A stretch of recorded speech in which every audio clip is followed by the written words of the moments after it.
Ibu bapak dan saudara sekalian, kalau kita baca memang dengan topik bahwa ada kata kudus di dalam kata kudus itu kita harus memiliki pemahaman yang sama bahwa hanya Allah lah yang kudus dan manusia itu berdosa. Itu tidak dapat ditawar.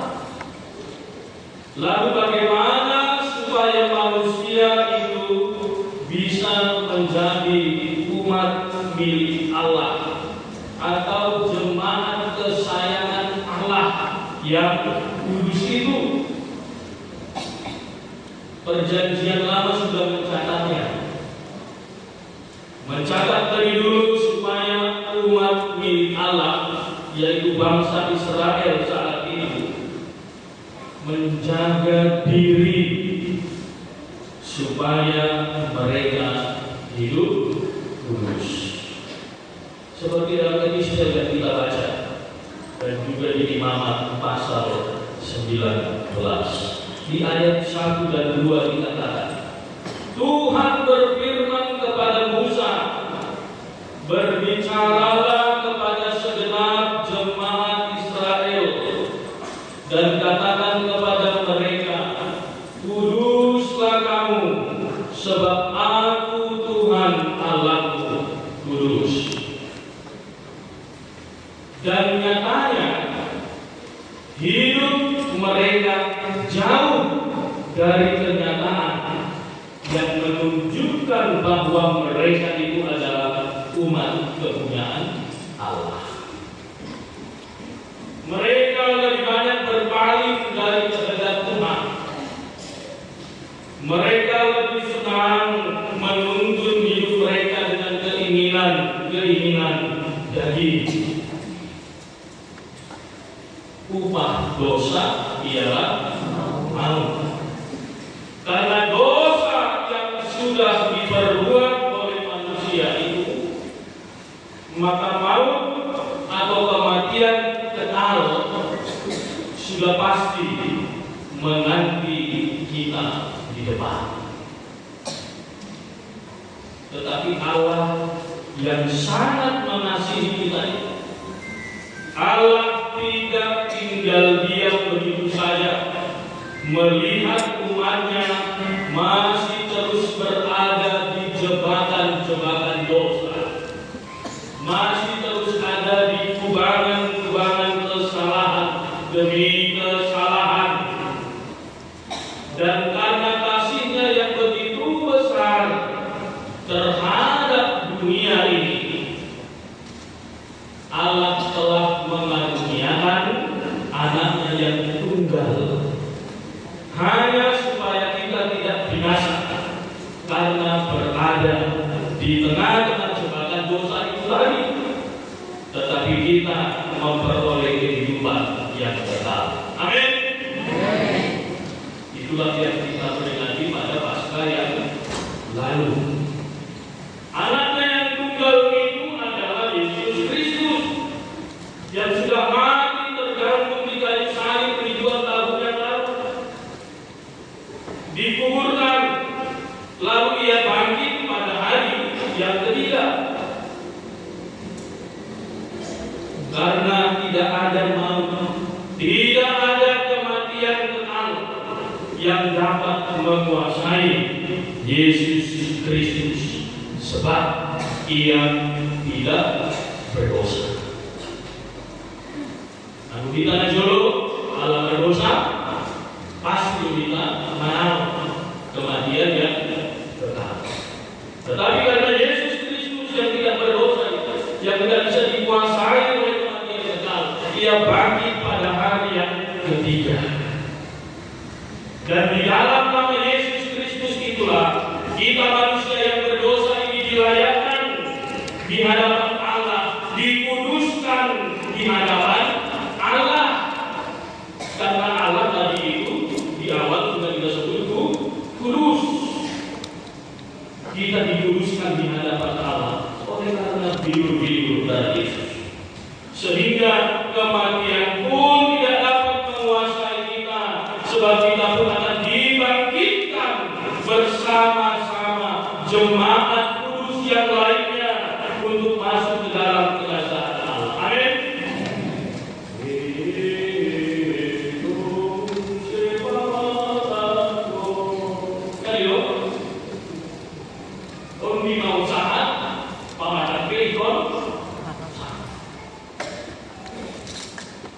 Catatan yang terpenting dari topik kita pada saat ini bahwa adalah kita tidak dibiarkannya tenggelam terlalu jauh dari kehidupan yang melakukan praktek-praktek dosa atau praktek-praktek kesalahan demi kesalahan.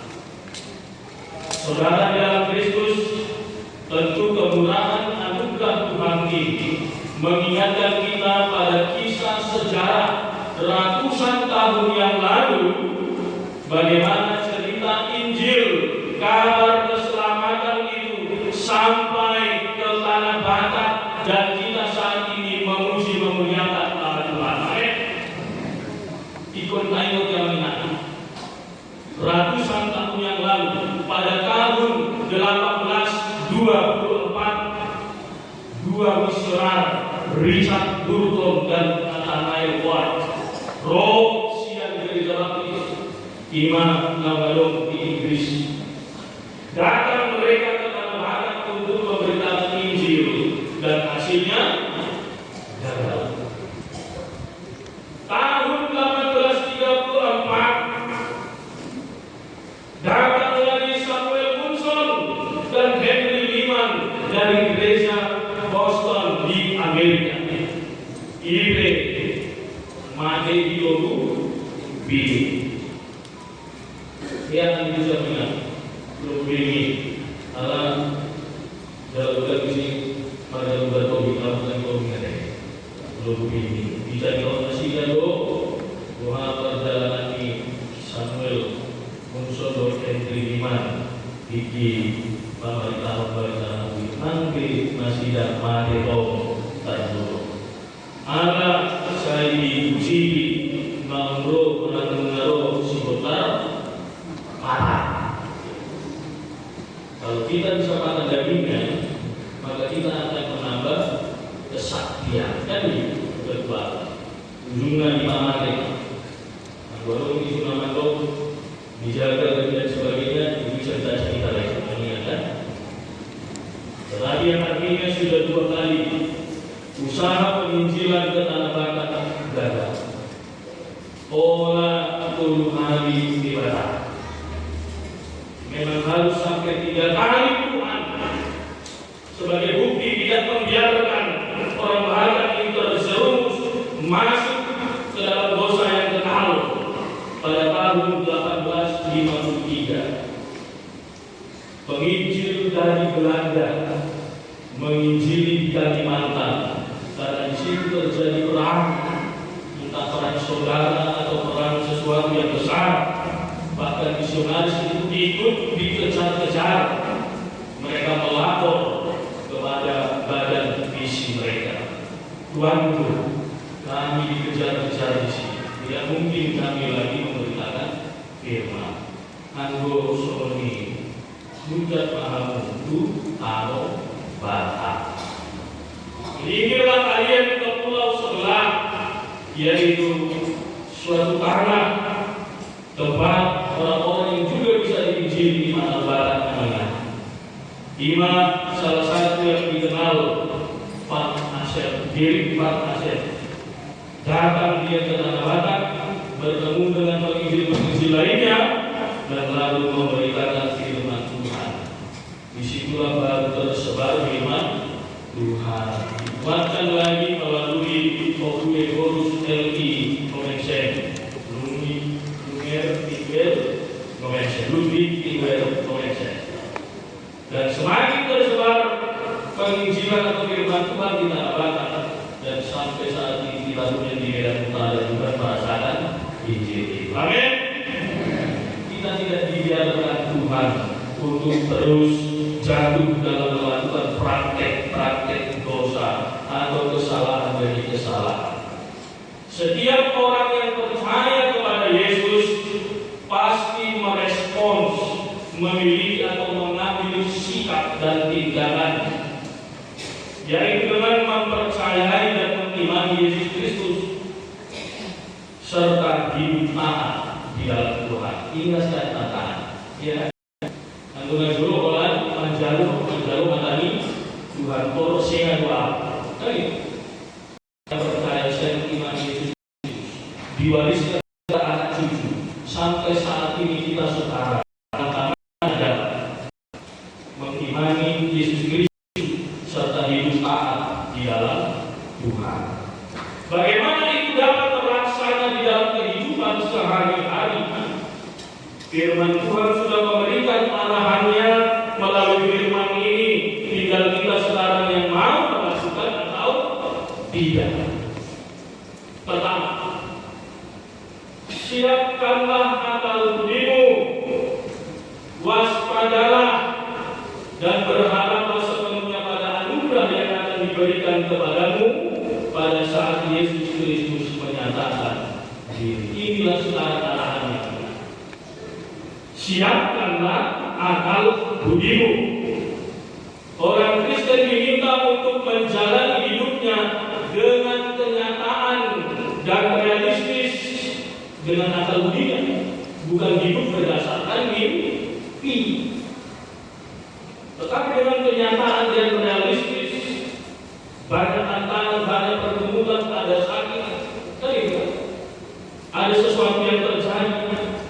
Akal budi ini meliputi kemampuan intelektual, hikmat, dan pengertian yang diberikan atau dianugerahkan Tuhan kepada kita untuk memisahkan mana yang baik dan mana yang jahat. Kan itu sekarang permasalahannya kan. Tahu yang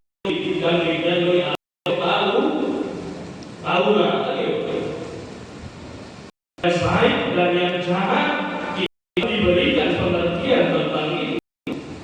Mari kita hidup selaras sejalan dengan firman Tuhan, sehingga akal budi yang telah dianugerahkan oleh Tuhan ini itu tidak bertentangan dengan iman yang kita pegang.